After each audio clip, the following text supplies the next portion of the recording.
Assalamualaikum warahmatullahi wabarakatuh. Raditu billahi robba bil islam dina wa Muhammadin nabiyya wa rasulah. Rabbi shrah li sadri wa yassir li amri wahlul 'uqdatam min lisani yafqahu qawli. Baik, pertama-tama perkenalkan, nama saya Rahmat Anggun Pala dari Prodi Bisnis Digital kelas B.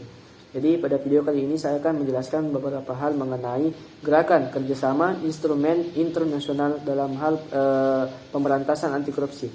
Baik, langsung saja kita masuk pada video penjelasannya. Langsung saja kita masuk di materinya.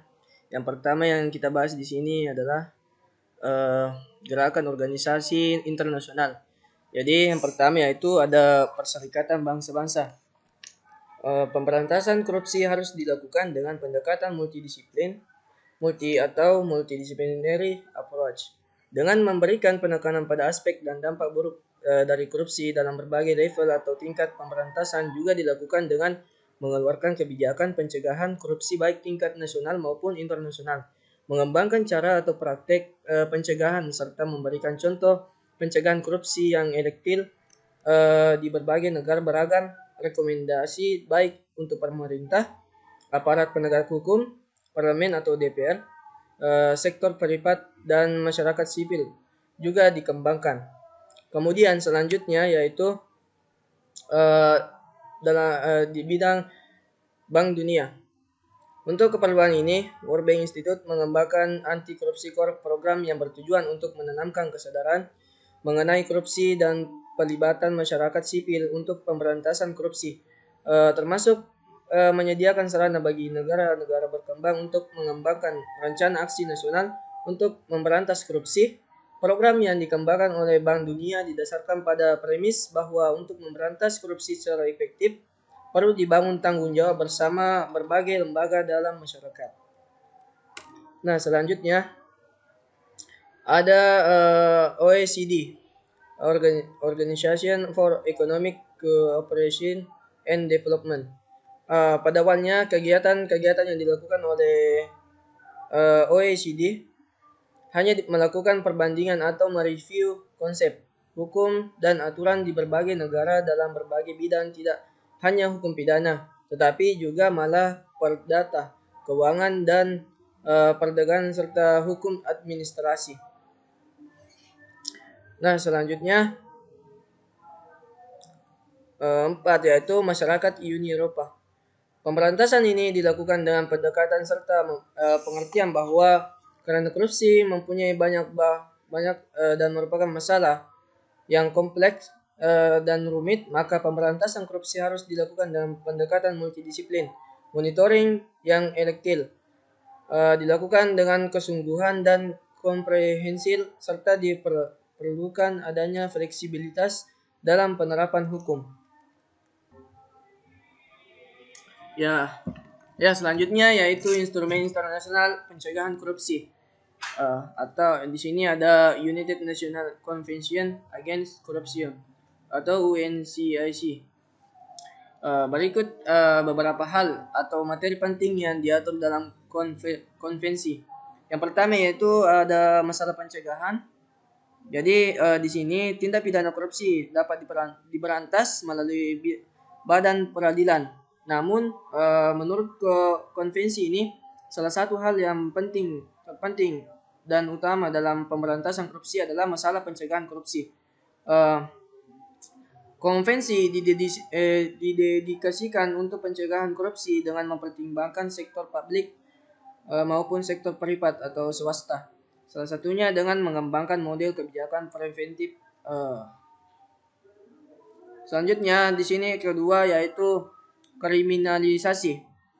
Hal penting lain yang diatur dalam konvensi adalah mengenai kewajiban negara untuk mengkriminalisasi berbagai perbuatan yang dapat dikategorikan sebagai tindak pidana korupsi, termasuk pengembangan peraturan perundang-undangan yang dapat memberikan hukuman atau pidana untuk berbagai tindak pidana korupsi.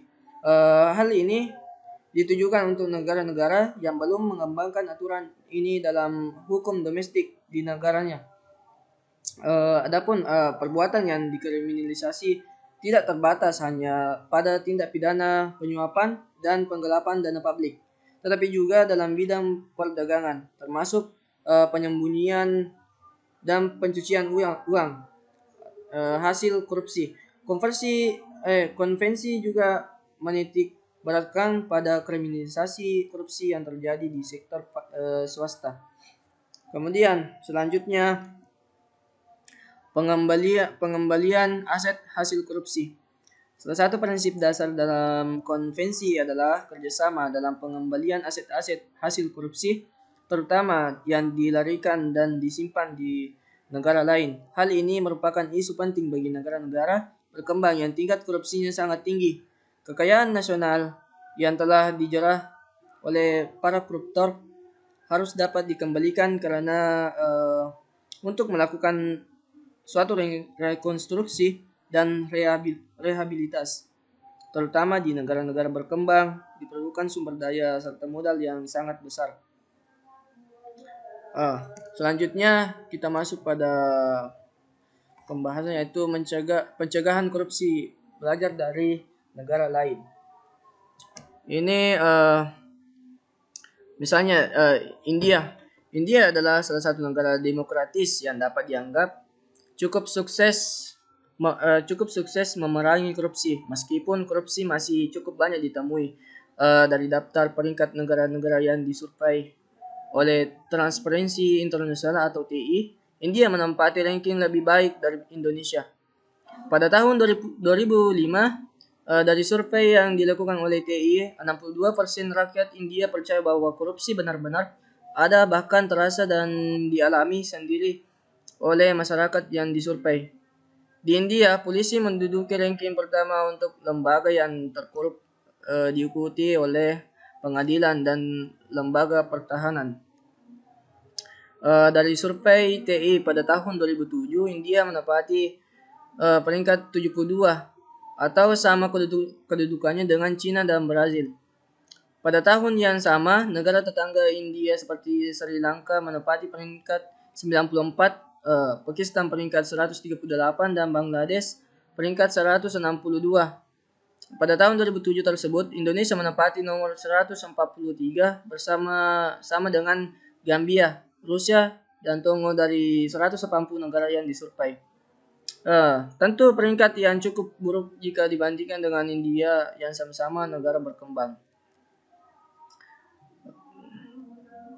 Oleh karena itu, Karisma Turmala dinyatakan bahwa secara teoritis korupsi yang bersifat endemik banyak terjadi di negara yang masih berkembang atau less developed countries, yang disebabkan karena hal yang sangat buruk dilakukan oleh pemimpin-pemimpin yang ada di negara tersebut. Mungkin itulah pembahasan mengenai beberapa hal dalam anti korupsi ini. Cukup sekian dari saya.